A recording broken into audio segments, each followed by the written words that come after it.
നമ്മുടെ വീട് കാണാൻ എന്ത് ഭംഗിയാണ്. പക്ഷെ ഇതിനേക്കാൾ ഭംഗിയുണ്ട് നമ്മുടെ മിസ്രൈമിലെ വീട്. അതിട്ടിട്ട് പോരേണ്ടായിരുന്നു. നീയോ ജീവന്.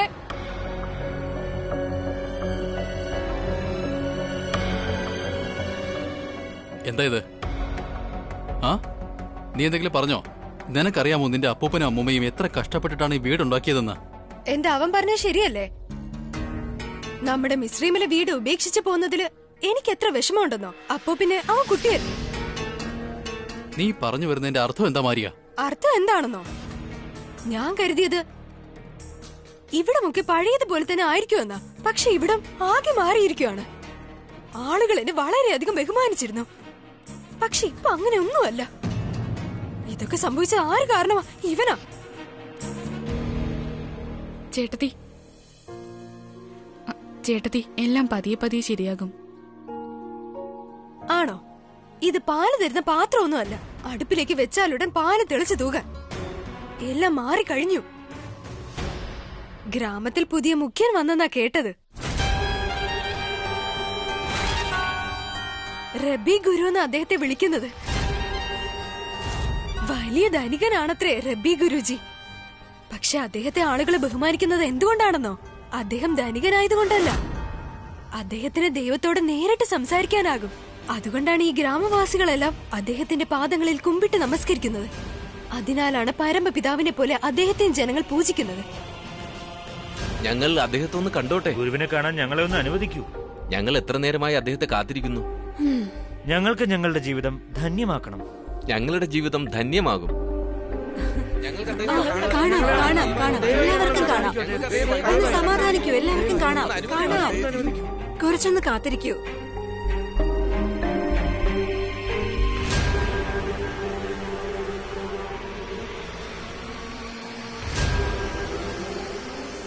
എന്റെ മൂക്കുപിടി അവിടെ വെച്ചിരിക്കുന്നു. നിനക്കറിയില്ലേ പുറത്തു പോകുമ്പോ എനിക്കത് വലിക്കണമെന്ന്?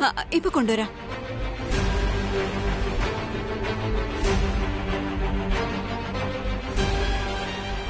പുറത്ത് ആളുകൾ അങ്ങയുടെ ദർശനത്തിനായി കാത്തു നിൽക്കുകയാണ്.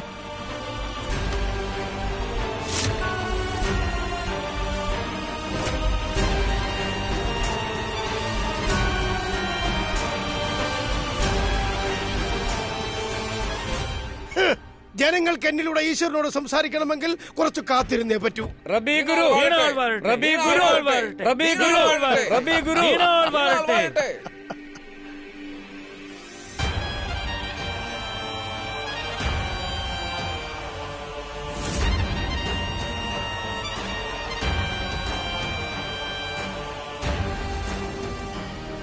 ഞങ്ങൾ അങ്ങയുടെ പാദങ്ങളിൽ കുമ്പിടുന്നു ഗുരുജി. ഗുരുജി, അങ്ങക്ക് മാത്രമേ ഞങ്ങൾക്ക് ഈശ്വര ദർശനം സാധ്യമാക്കി തരാൻ കഴിയൂ. അങ്ങ് ഞങ്ങൾക്ക് ഈശ്വര തുല്യനാണ് ഗുരുജി. പ്രഭോ, എല്ലാം അങ്ങയുടെ മായ. ഒരിടത്ത് വെളിച്ചം, ഒരിടത്ത് ഇരുട്ട്. എഴുന്നേക്ക്, എഴുന്നേക്ക്, എഴുന്നേക്ക്. എല്ലാവരും എഴുന്നേക്ക്, എഴുന്നേക്ക്, എഴുന്നേക്ക്, എഴുന്നേക്ക്. കുറച്ചു നേരത്തിനുള്ളിൽ ഈ സഭയിലെ എല്ലാവരുടെയും വേദനകളും ക്ലേശങ്ങളും ദൂരെ ദൂരെ അകറ്റുന്നതായിരിക്കും.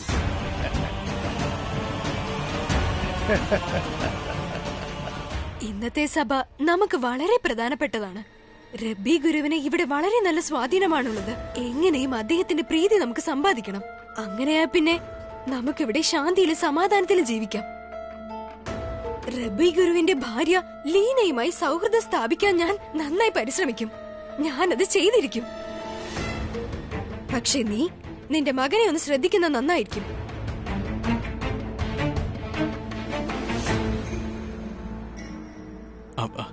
നമുക്ക് ഗ്രാമസഭയിലേക്ക് പോകാനുള്ള ഒരുക്കങ്ങൾ തുടങ്ങാം അല്ലേ ജ്യേഷ്ഠ? അങ്ങനെയല്ലേ? ആ, അതെ. വാ മോനെ.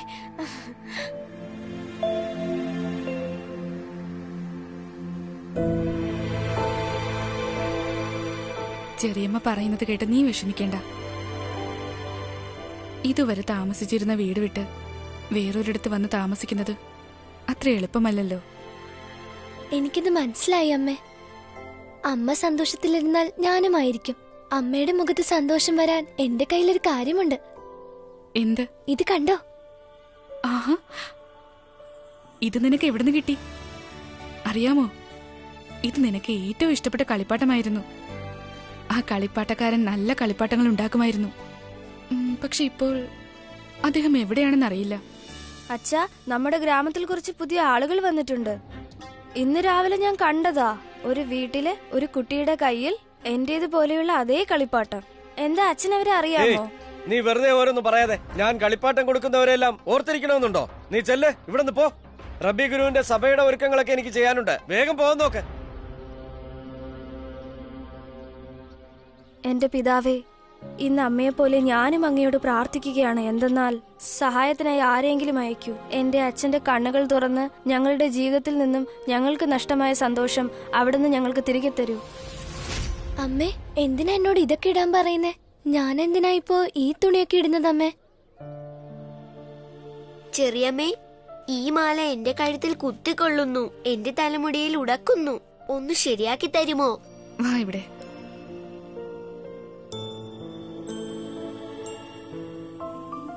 ഇപ്പൊ ശരിയായില്ലേ? നിനക്കതിടാൻ അത്രയ്ക്ക് ബുദ്ധിമുട്ടാണെങ്കിൽ അത് ഊരി വെക്കൂ ആശയ. ഞാൻ അമ്മയോട് പറഞ്ഞതാ, പക്ഷെ അമ്മ സമ്മതിച്ചില്ല. ഇതെന്തിരിക്കുന്നു? നിങ്ങൾ അമ്മയെയും ജ്യേഷ്ഠനെയും ഒന്ന് കണ്ടോ? അമ്മേ, റബ്ബി ഗുരുവിന് പരമപിതാവിനോട് സംസാരിക്കാൻ കഴിയുമായിരിക്കും. പക്ഷെ അദ്ദേഹത്തിനെ കാണാൻ വേണ്ടി മാത്രം ഇത്രയും നമ്മൾ ഒരുങ്ങുന്നത് എന്തിനാണ്? അമ്മയല്ലേ പറഞ്ഞത് പരമപിതാവായ ദൈവത്തെ പ്രാർത്ഥിക്കാൻ നല്ലൊരു മനസ്സ് മാത്രം മതിയാവൂന്ന്? അതെ, നമ്മുടെ ദൈവം നമുക്കുണ്ടല്ലോ, പവിത്രമായ ഒന്നാണ് തന്നത്. നിനക്കൊരു കാര്യം അറിയില്ലേ?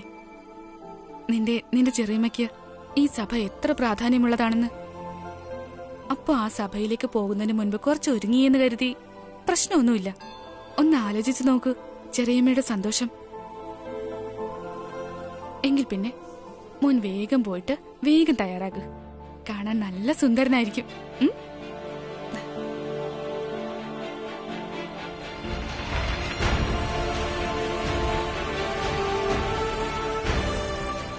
ഗ്രാമത്തിലെ ജനങ്ങൾ മുഴുവൻ ആ ഗ്രാമത്തിലെ സഭയിൽ ഈശ്വരനുമായി സംസാരിക്കാൻ ഒരുമിച്ച് കൂടാൻ പോകുന്നു.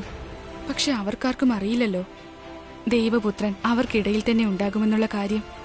പക്ഷെ എനിക്കറിയാം, ഒരിക്കൽ നീ അവരുടെയൊക്കെ കണ്ണുകൾ തുറന്ന് അവരെ നേർവഴിക്ക് നടത്തും. നീ അവരുടെ എല്ലാവരുടെയും മിശിഹയായിരിക്കും. യേശു, എന്റെ പൊന്നു മോൻ.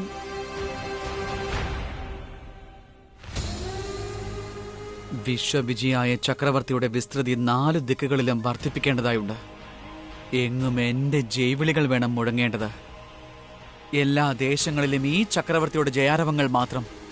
സ്വർഗവാസിയായ ചക്രവർത്തിയുടെ നാമം ഇനി പ്രജകളുടെ ഓർമ്മയിൽ പോലും ഉണ്ടാകാൻ പാടില്ല.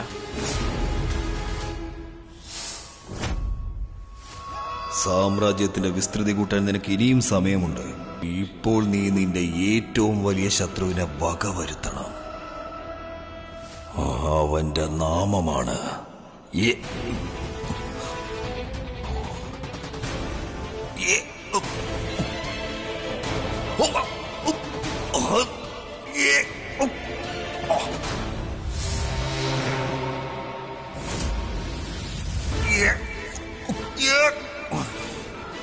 എനിക്കെന്താണിത് സംഭവിക്കുന്നത്?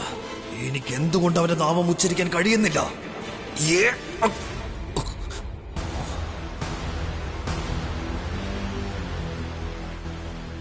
അത് ശരി. അപ്പോൾ നീ അവന്റെ നാമം പുതിയ ചക്രവർത്തിയെ അറിയിക്കാൻ ആഗ്രഹിക്കുന്നില്ല. അതുകൊണ്ടാണല്ലേ എന്റെ ശബ്ദം അടച്ചു കളഞ്ഞത്. കൊള്ളാം പ്രഭു, നീ എന്നെക്കാൾ വലിയ കളിക്കാരനായി മാറിയല്ലോ. പക്ഷെ കുഴപ്പമില്ല, അവന്റെ വിധി എന്താണോ എഴുതിയിരിക്കുന്നത് അതവൻ അനുഭവിച്ചല്ലേ മതിയാകൂ. പുതിയ ചക്രവർത്തിക്ക് മുന്നിൽ അവന്റെ നാമം എനിക്ക് ഉച്ചരിക്കാൻ കഴിയില്ലായിരിക്കും. പക്ഷെ മറ്റാർക്കെങ്കിലും അതിന് കഴിയുമല്ലോ. ആരുടെയൊക്കെ ശബ്ദം നീ അടച്ചു കളയും.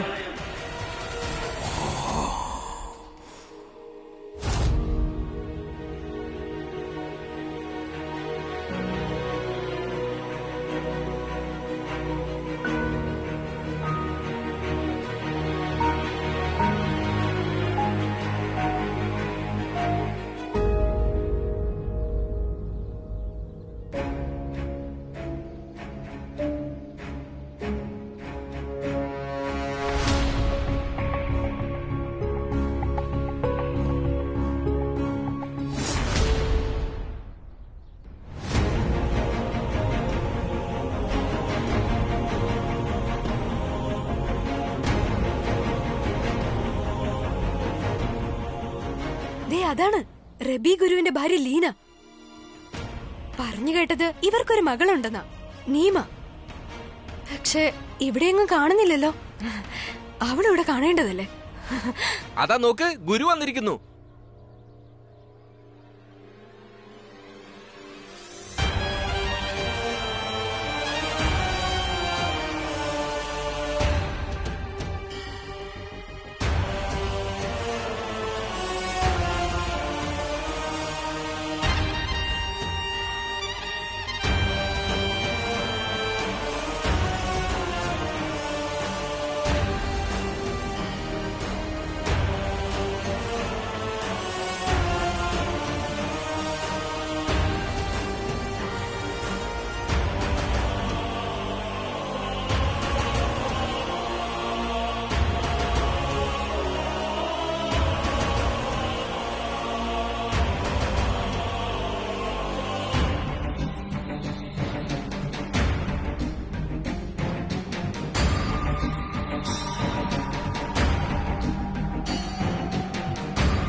എന്റെ പ്രിയ ഗ്രാമവാസികളെ, നിങ്ങൾക്കെല്ലാ പേർക്കും അറിയാവുന്നതുപോലെ നിങ്ങൾക്കു വേണ്ടി ഈ ജോലി ചെയ്യുവാൻ എന്നെ ഭരമേൽപ്പിച്ചിരിക്കുകയാണ്. ഞാൻ ഈശ്വരനും നിങ്ങൾക്കും ഇടയിൽ ഒരു കണ്ണിയായി നിന്നുകൊണ്ട് നിങ്ങളുടെ ആവശ്യങ്ങൾ ഈ ദൈവസന്നിധിയിലെത്തിക്കും. ഭാഗ്യശാലികളാണ് നിങ്ങൾ. ഈ കൂടിയിരിക്കുന്ന എല്ലാ പേരും ഭാഗ്യവാന്മാരാണ്.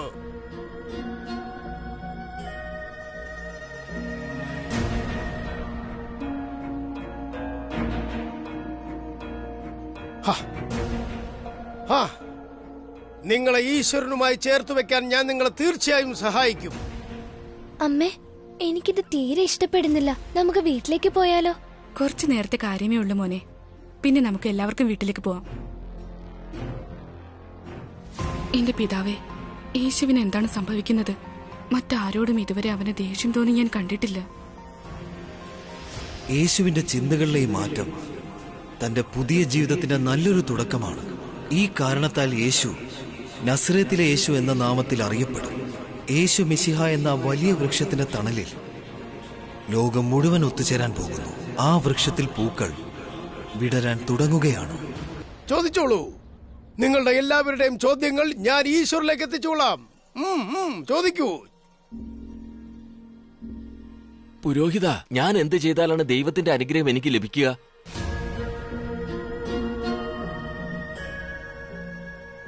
പ്രഭു,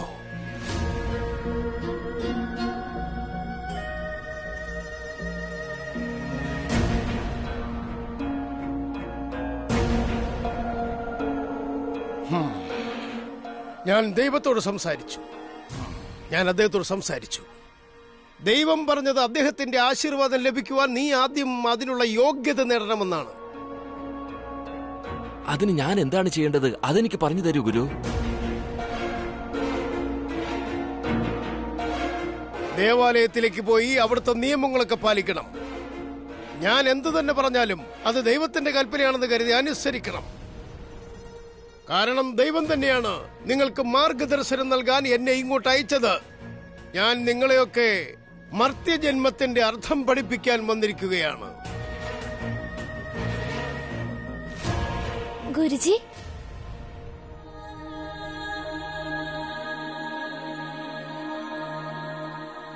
എന്താ ഞാൻ അങ്ങയോട് ഒരു ചോദ്യം ചോദിച്ചോട്ടെ?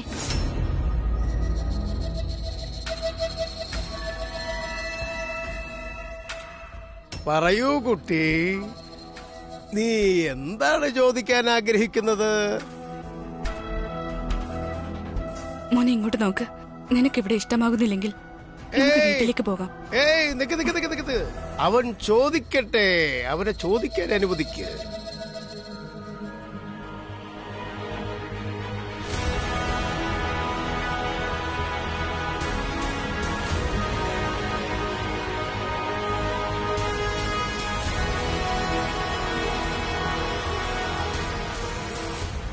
അങ്ങ് പരമപിതാവിനെ കുറിച്ച് പറഞ്ഞ കാര്യങ്ങളെല്ലാം സത്യമല്ല.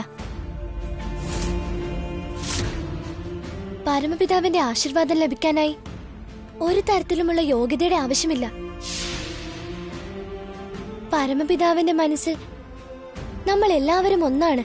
എല്ലാവർക്കുമായി സ്നേഹവുമുണ്ട്.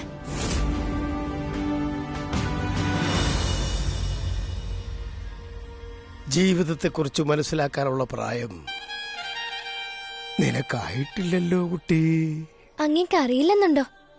എന്റെയും പിന്നെ അങ്ങയുടെയും ഇവിടെ ഇരിക്കുന്ന ഓരോരുത്തരുടെയും ഉള്ളിൽ ഒരു ദേവാലയമുണ്ട്. അതിൽ ആത്മാവിന്റെ രൂപത്തിൽ പരമപിതാവാണ് വസിക്കുന്നത്.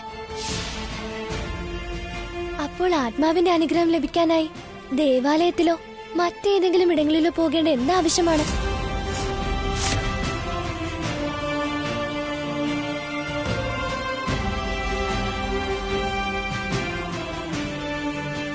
ഇന്ന് ഈ ഭൂമിയിൽ ഒരു പുതിയ അധ്യായത്തിന് ആരംഭം കുറിക്കാൻ പോകുന്നു. ഈ വിവരം കേട്ട കുട്ടിയേതാണ്? ഇവൻ നമ്മുടെ പുരോഹിതനുമായി തർക്കിക്കുന്നു. ഇവന്റെ മാതാപിതാക്കൾ എവിടെയാണ്?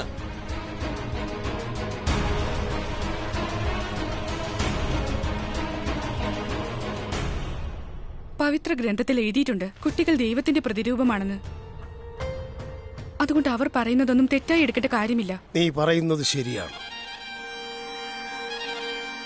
ഇവനെ വീട്ടിലേക്ക് കൂട്ടിക്കൊണ്ടുപോകൂ. ഇവന് ചിലപ്പോൾ ഇവിടെ പറയുന്നത് ഇഷ്ടമാവുന്നുണ്ടാവില്ല. വാ പോകാം.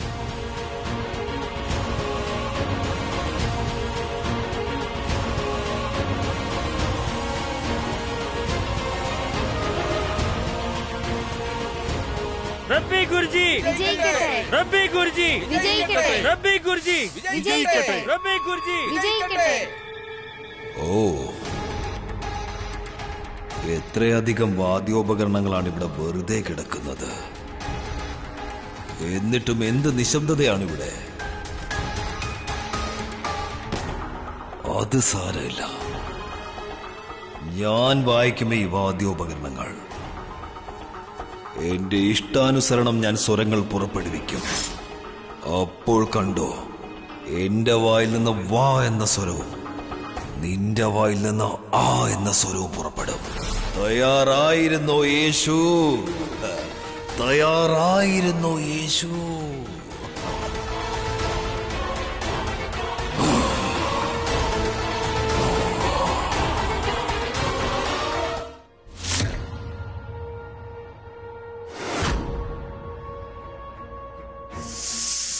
ഇവിടെയും മനുഷ്യരുടെ മനസ്സിൽ യേശുവിനോട് ദേഷ്യത്തിന്റെ തീപ്പൊരി വീണിരിക്കുന്നു. അതെ, തീപ്പൊരി വീണിരിക്കുന്നു. പിന്നെ ആ തീപ്പൊരി ആളിക്കത്തിക്കുന്ന ജോലി റബ്ബി ഗുരു ചെയ്തു കൊള്ളും. ഒരു വശത്ത് റബ്ബി ഗുരുവും പിന്നെ അവിടെ ആ പുതിയ ചക്രവർത്തിയും. അവർ രണ്ടുപേരും ചേർന്ന് എന്റെ ലക്ഷ്യം പൂർത്തീകരിക്കും. ഒന്നിനു പകരം രണ്ട്, രണ്ടിനേക്കാൾ കേമം 4. ഗുരു, അങ്ങ് എനിക്ക് അനുവാദം തന്നാൽ ആ കുട്ടിയെയും അവന്റെ കുടുംബം മുഴുവനെയും ഈ ഗ്രാമത്തിൽ നിന്ന് ഉടൻ തന്നെ പുറത്താക്കാം. ഞാനിവിടെ ഉള്ളപ്പോൾ അങ്ങയോട് ആരെങ്കിലും ഇങ്ങനെ പെരുമാറുന്നത് എനിക്ക് സഹിക്കാനാവില്ല. മിണ്ടരുത്. നീ അങ്ങനെ ചെയ്യില്ല, ഒന്നും ചെയ്യില്ല.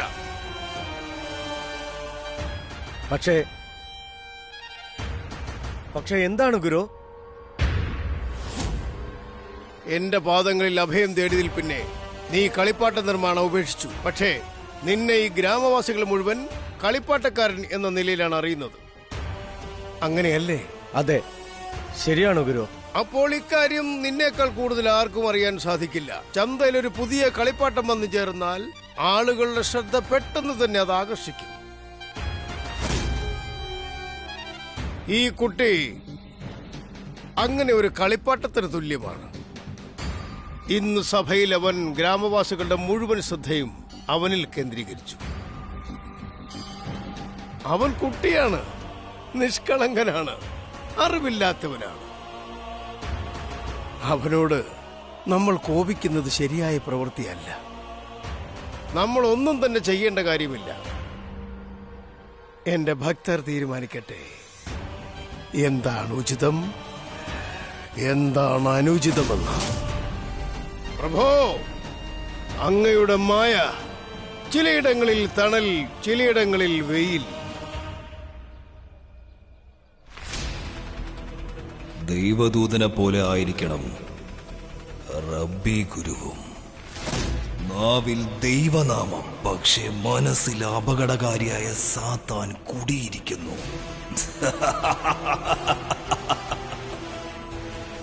തിരഞ്ഞെടുത്തു കഴിഞ്ഞു, ഞാൻ നിന്നെ തിരഞ്ഞെടുത്തു കഴിഞ്ഞു റബ്ബി ഗുരു. യേശുവിന്റെ അടുത്തേക്കുള്ള യാത്രയിൽ നമ്മൾ ഇനി ഒന്നായിരിക്കും. അതെ, ഇനി എനിക്ക് ഒരാളെ കൂടി വേണം, മറ്റെങ്ങും നിന്നല്ല, യേശുവിന്റെ വീട്ടിൽ നിന്നും. യേശുവിന്റെ കൂടെ, അവന്റെ വീട്ടിൽ അവനോടൊപ്പം എപ്പോഴും ഉണ്ടായിരിക്കുന്ന ഒരാൾ.